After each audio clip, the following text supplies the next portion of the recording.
প্রিয় শিক্ষার্থী বন্ধুরা, আশা করি তোমরা সবাই ভালো আছো। তোমাদের বার্ষিক পরীক্ষা চলতেছে। তো আজকের এই ভিডিওতে তোমাদের বার্ষিক পরীক্ষার নবম শ্রেণীর জীবন জীবিকা যে এটা আছে, এটার এই মডেল প্রশ্ন নিয়ে আলোচনা করব। দেখো, এখানে তোমাদেরকে আমি সাজেশন দেব।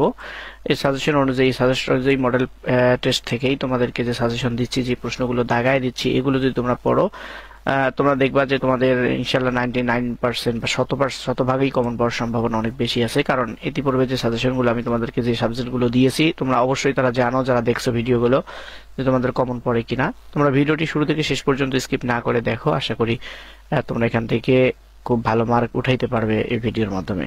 তো শিক্ষার্থী বন্ধুরা, আমি তোমাদের নৈর্ব্যক্তিক যেগুলো আছে, বহু নির্বাচনী এবং এক কথায় উত্তর, এগুলোর উত্তরও আমি তোমাদেরকে বলে দেওয়ার চেষ্টা করব। দেখো, যেগুলো দাগায় দিয়েছি এগুলোর উত্তর আমি অবশ্যই তোমাদেরকে বলে দেবো, সেজন্য ভিডিওটি সম্পূর্ণ তোমাদেরকে দেখতে হবে। তো তোমরা তোমাদের বার্ষিক পরীক্ষার চূড়ান্ত প্রস্তুতি যে গাইডটি আছে, ইমতিহানের বার্ষিক পরীক্ষার চূড়ান্ত প্রস্তুতি, এই গাইডটি খোলো এবং 352 নম্বর পৃষ্ঠা বের করো। 352 নম্বর পৃষ্ঠায় আছে মডেল টেস্ট জীবন জীবিকা নবম শ্রেণীর। তো এখান থেকে আমি তোমাদেরকে প্রত্যেকটা প্রশ্ন দাগায় দেবো, যে প্রশ্নগুলো, এই প্রশ্নগুলো তোমরা খুব ভালোভাবে পড়বে।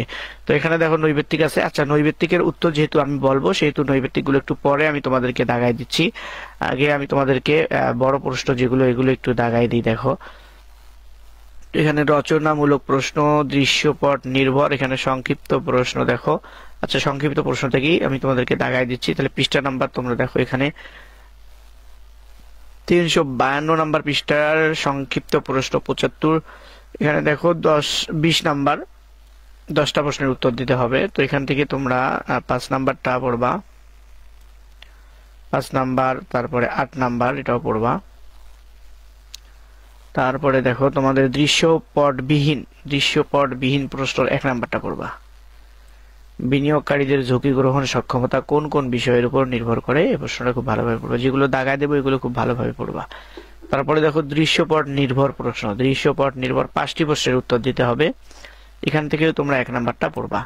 আয়েশাদের পরিবারের সদস্য সংখ্যা 7 জন। পরিবারে তার বাবা একমাত্র উপার্জন সক্ষম ব্যক্তি। বাবার আয় তার পরিবারের নিত্য প্রয়োজনীয় ব্যয়ের তুলনায় অপ্রতুল। আয়েশা এবছর নবম শ্রেণীতে উত্তীর্ণ হয়। এই প্রশ্নটা পড়বা তোমরা। 1, নিত্য প্রয়োজনীয় খরচ মেটাতে আয়েশাদের পরিবারের কি কি সমস্যা তৈরি হতে পারে ব্যাখ্যা করো। ক হচ্ছে পরোক্ষ আয় বৃদ্ধি করে কিভাবে আয়েশা পরিবারের আয়ের সুষ্ঠু ব্যবহার নিশ্চিত করবে, বিশ্লেষণ করো। আর 3 নাম্বার প্রশ্নটা তোমরা পড়বে। 3 নাম্বার হচ্ছে মাহিন ঢাকা বিশ্ববিদ্যালয়ে মাস্টার্স পড়ব একজন শিক্ষার্থী। তাহলে 1 পড়বে, 2 বাদ দিয়ে আবার 3 পড়বে। ছোটবেলা থেকেই তার ভিন্ন রকম কিছু করার ইচ্ছা ছিল। সেই চিন্তা থেকেই সে প্রয়োজনে আমরা নামক একটি সেবামূলক প্ল্যাটফর্ম সৃষ্টি করে মানুষকে সেবা দিয়ে আসছে। ভবিষ্যতে তার প্ল্যাটফর্মটি সারা দেশব্যাপী চালু করার পরিকল্পনা রয়েছে। মাহিনের বন্ধুরা গতানুগতিক চাকরির পিছনে ছুটলেও সে উদ্যোক্তা হওয়ার দিকে এগোচ্ছে। প্রশ্ন হচ্ছে, ক, মাহিনকে ব্যবসায় উদ্যোক্তা হতে হলে কোন বিশেষ গুণগুলো তার থাকতে হবে, ব্যাখ্যা করো। খ হচ্ছে মাহিনের মতো তরুণ উদ্যমী উদ্যোক্তারাই আগামীর বাংলাদেশ বিনির্মাণে অগ্রণী ভূমিকা রাখবে। তুমি কি এ বক্তব্যের সাথে একমত? উত্তরের সপক্ষে যুক্তি দাও। তাহলে তোমরা 1 নাম্বার এবং 3 নাম্বার প্রশ্নটি পড়বে। 4 নাম্বারটা তোমাদেরকে দেখায় দিচ্ছি না আমি। আবার 5 নাম্বারটা দেখো, মুশফিকা অষ্টম শ্রেণীর শেষে নবম শ্রেণীতে উঠেছে। তো শিক্ষার্থী বন্ধুরা, যে এগুলোর উত্তরও কিন্তু তোমরা খুব সহজেই পাবে। সেটা হচ্ছে তোমাদের এই যে 2টা জীবন জীবিকা, 2টা বা 3টা মডেল টেস্ট আছে, এরপরেই কিন্তু এগুলোর উত্তর পাবে। পরের পৃষ্ঠাতেই এগুলোর উত্তর পেয়ে যাবে তোমরা। দেখো, এখানে 153 না 54-55 পৃষ্ঠার মধ্যেই তোমরা দেখো এগুলোর উত্তর দেওয়া আছে। প্রত্যেকটা প্রশ্নের উত্তর কিন্তু তোমরা পাশেই পেয়ে যাবা। এগুলো 2-1 পৃষ্ঠা উল্টাইলে উত্তর পেয়ে যাবা বইয়ের। তো এখানে মুশফিকা অষ্টম শ্রেণীর, মুশফিকার বড় ভাইয়ের কথা অনুসারে চতুর্থ বিপ্লবের বিষয়গুলো ক্যারিয়ার নির্মাণে কতটা গুরুত্ব বলে মনে করো। তারপরে নিজের পছন্দকে গুরুত্ব দিয়ে সুন্দরভাবে ক্যারিয়ার গড়ে তুলতে মুশফিককে কোন কোন বিষয়গুলোর দিকে লক্ষ্য রাখতে হবে বলে তোমার মনে হয়, ব্যাখ্যা করো। তাহলে এখান থেকে 3টা তোমাদেরকে দাগায় দিলাম। Model test 2। তারপরে দেখো 354 নম্বর পৃষ্ঠা, 2 নাম্বার মডেল। 354 পৃষ্ঠার 2 নাম্বার মডেল বের করো, মডেল টেস্ট 2। তো এখান থেকে তোমরা এগুলো পড়বা।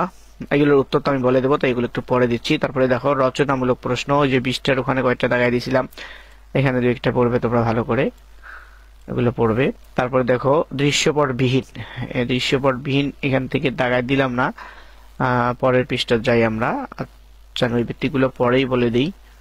তারপরে দেখো 355 নম্বর পৃষ্ঠা, 355 নম্বর পৃষ্ঠার দৃশ্যপটবিহীন 4 নাম্বার প্রশ্নটা পড়বা। 355 পৃষ্ঠার 4 নাম্বার প্রশ্ন, পরিবারের সুষ্ঠু বাজেট পরিকল্পনায় কোন কোন বিষয়ের দিকে লক্ষ্য রাখা প্রয়োজন, এই প্রশ্নটা পড়বা। আর দৃশ্যপট নির্ভর 5টি প্রশ্নের উত্তর দাও। আগের পেজে 3টা দাগায় দিয়েছিলাম তোমাদেরকে, এখন দেখো এখান থেকে 2 নাম্বার প্রশ্নটা পড়বা। রিদওয়ান একটি স্বনামধন্য প্রতিষ্ঠানে ভালো বেতনে চাকরি করেন, বর্তমানে তার সঞ্চিত অর্থের পরিমাণ 10 লক্ষ টাকা, এই প্রশ্নটা পড়বা। ক হচ্ছে পারিবারিক বিনিয়োগ পরিকল্পনা তৈরির কোন ধাপে ভুল করায় রেদওয়ান বাড়ি তৈরি করতে ব্যর্থ হয়, ব্যাখ্যা করো। আর রেদওয়ানের স্থলে তুমি থাকলে তোমার বিনিয়োগ সিদ্ধান্ত কেমন হতো, বিশ্লেষণ করো। তারপরে এখান থেকে তুমি 5 নাম্বার প্রশ্নটা পড়বা। শাফি ছোটবেলা থেকেই ছবি আঁকতে খুব ভালোবাসতো, সময়ের সাথে সাথে তার এই ভালো লাগা আরো গভীর হয়। স্কুলে নানা প্রতিযোগিতায় অংশগ্রহণ করে সে চিত্রাঙ্কনে অনেক পুরস্কারও পায়। এই উদ্দীপকের আলোকে প্রশ্ন হচ্ছে শাফির স্বপ্ন পূরণের জন্য সে কিভাবে তার কেরিয়ার পরিকল্পনা করেছিল এবং এর গুরুত্ব কি, ব্যাখ্যা করো। আর খ হচ্ছে শাফির চিত্রশিল্পী হওয়ার পথে কি কি ধাপ অনুসরণ করতে হয়েছে, তার সিদ্ধান্ত গ্রহণের প্রভাব সম্পর্কে আলোচনা করো। আবার 6 বাদ দিয়ে 7 নাম্বার প্রশ্নটা পড়বা। রাফির ছোটবেলা থেকেই নতুন কিছু শেখার আগ্রহ ছিল, স্কুল কলেজে ভালো ফলাফল করার পাশাপাশি সে নিজের পছন্দের বিষয়ে আরো দক্ষতা অর্জন করতে অনলাইনে বিভিন্ন কোর্স করতে শুরু করে। প্রশ্ন হচ্ছে ক দৃশ্যপটের আলোকে পেশাগত দক্ষতা অর্জনে স্ব শিখনের গুরুত্ব ব্যাখ্যা করো। আর খ হচ্ছে রাফির মতো সফল ব্যবসায়ী হতে শিক্ষাগত যোগ্যতা, প্রশিক্ষণ ও অভিজ্ঞতার মধ্যে কোনটির ভূমিকা বেশি বলে তুমি মনে করো, যুক্তি সহকারে বিশ্লেষণ আলোচনা করো। তো শিক্ষার্থী বন্ধুরা, এখান থেকে দেখো এই পৃষ্ঠা থেকে তোমাদের 3টা এবং আগের পৃষ্ঠা থেকে প্রথম পৃষ্ঠা থেকে তোমাদেরকে 3টা দৃশ্যপট নির্ভর প্রশ্ন দিলাম। 6টার মধ্যেই দেখবে তোমরা 5টা কমন পড়ে গেছে ইনশাল্লাহ। 6টার মধ্যেই তোমরা 5টা কমন পাবা, এটা নিয়ে চিন্তা করার কোনো কারণ নেই। খুব ভালো করে তোমরা উত্তরগুলো পড়ে যাবা। আর তোমাদেরকে ছোট প্রশ্ন উত্তর দাগাই দিলাম, মোটামুটি 2টা না 3টার উত্তর দিতে হবে, তার মধ্যে 3টে কি 4টে দাগাই দিয়েছি। আচ্ছা, নৈবেত্তিক গুলো নিয়ে কথা বলি এক এক করে। দেখো নৈবেত্তিক গুলো যেহেতু আমি উত্তর বলে দিতে চাইছি, সেহেতু নৈবেত্তিক গুলোর সাথে আমি উত্তরও তোমাদেরকে বলে দেবো, ভালো করে তোমরা দেখে নাও এবং পাইলে কাগজ কলম নিয়ে একবারে দাগ দিয়ে নাও। তো 1 নম্বরে হচ্ছে ট্যুরিজম ও হসপিটালিটি সেক্টরে কত ভাগ পেশা ঝুঁকিতে আছে। আমি উত্তরগুলো শুধু বলে দিই। 1 নাম্বার যেটা বললাম প্রশ্ন 60 ভাগ, 40 ভাগ, 30 ভাগ, 20 ভাগ। তো সঠিক উত্তরটি হচ্ছে তোমাদের ঘ 20 ভাগ। এটা 1 নাম্বারের যে ঘ 20 ভাগ। 2 পারিবারিক ব্যয় কয় প্রকার, পারিবারিক ব্যয় কয় প্রকার, এটা হচ্ছে 2 প্রকার, পারিবারিক ব্যয় 2 প্রকার। 3 হচ্ছে স্টেক হোল্ডার মানে কি, স্টেক হোল্ডার মানে কি, সুবিধাভোগী, পার্টনার, মালিক, স্বত্বাধিকারী। 3 নম্বরের সঠিক উত্তর হচ্ছে সুবিধাভোগী, সুবিধাভোগী। 3 সুবিধাভোগী। তারপরে দেখো 4 নাম্বার হচ্ছে সাধারণভাবে জীবনের সুনির্দিষ্ট কর্মময় অংশকে কি বলে, সাধারণভাবে জীবনের সুনির্দিষ্ট কর্মময় অংশকে কি বলে। সঠিক উত্তরটি হচ্ছে তোমাদের ঘ কেরিয়ার।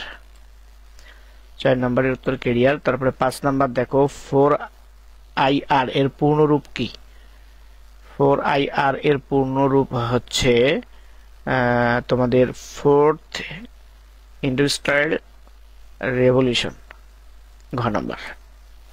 তারপর 6 কোন ধরনের বিনিয়োগ করলে লোকসানের সম্ভাবনা নেই, 6 নাম্বার কোন ধরনের বিনিয়োগ করলে লোকসানের সম্ভাবনা নেই, সরকারি সঞ্চয়পত্র, সরকারি সঞ্চয়পত্র। ডায়াগ্রাম মানে কি, নকশা, চিত্র, ভাস্কর্য, ছক। ডায়াগ্রাম মানে হচ্ছে ছক। 8 লাইফ রেইনবো মডেলের ধাপ কয়টি, 3টি, 4টি, 6টি, 5টি।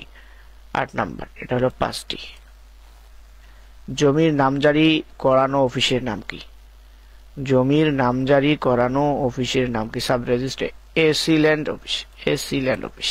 খ পরোক্ষ ধরনের বিনিয়োগে কয় ধরনের বিনিয়োগ পণ্য ব্যবহার করা হয়, 10 নাম্বার 3 ধরনের। তারপরে সামাজিক উদ্যোগ বাস্তবায়নে কয় ধরনের ব্যয় দেখা যায়, 11 নাম্বার এটা হচ্ছে 2 ধরনের। সামাজিক উদ্যোগ বাস্তবায়নে কয় ধরনের ব্যয় দেখা যায়, 2 ধরনের। তারপরে ক্রাউড ফান্ডিং মানে কি, ক্রাউড ফান্ডিং মানে কি, 12 নাম্বার দেখো 12 নাম্বার এনজিও গণ অর্থায়ন, ক্রাউড ফান্ডিং অর্থ গণ অর্থায়ন, গ নাম্বার। তারপরে দেখো 13 নাম্বার বাংলাদেশে জিডিপিতে শিল্প ও পরিষেবার সম্মিলিত অবদান কত, 13 নম্বর সঠিক উত্তর হচ্ছে 88 ভাগ। 14 পারিবারিক আয় কি, 14 হচ্ছে পারিবারিক আয় কি? পরিবারের সদস্যদের মোট ব্যয়, পরিবারের সদস্যদের উপার্জিত অর্থ, পরিবারের সদস্যদের ভ্রমণ ব্যয়, পরিবারের সদস্যদের শিক্ষা ব্যয়। 14 নম্বরের সঠিক উত্তর হলো খ, পরিবারের সদস্যদের উপার্জিত অর্থ। 15 নিচের কোনটি কৃষি খাতের উদাহরণ নয়? ঔষধ উৎপাদন। ঔষধ উৎপাদন। তো শিক্ষার্থী বন্ধুরা, তোমাদেরকে যে দিকগুলো আমি বহু নির্বাচনী প্রশ্নগুলো দাগাই দিলাম, এগুলো তোমরা খুব ভালোভাবে পড়বে, আশা করি কমন পেয়ে যাবে। এক কথায় উত্তর দেখো।